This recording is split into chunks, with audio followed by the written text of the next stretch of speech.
Qış fəslinin son günlərini yaşasaq da dəm qazı kabusu bitmək bilmir. Bu dəfə dəm qazı Quba rayonunda can alıb. Bədbəxt hadisə rayonun Xucbala kəndində baş verib. 44 yaşlı Aytən Baxışova evində dünyasını dəyişib. Onun dəm qazından zəhərləndiyi bildirilir. Kənd sakini Aytən Baxışova 4 övlad anası olub. O, Xucbala kənd məktəbində ibtidai siniflərə dərs deyib.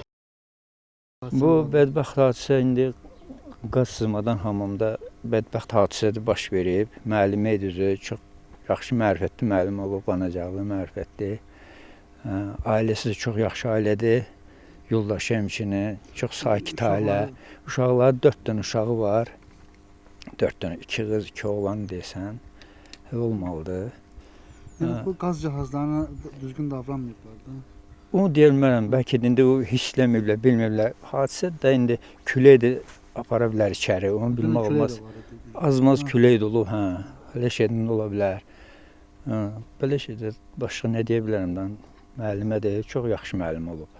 Kənddə, məktəbdə sayılıb seçilən müəllimələrdən olub. İbtidai siniflər. İbtidai siniflərin müəlliməsi idi. Yaxşı müəllimə idi. Allah rəhmət eləsin gedə.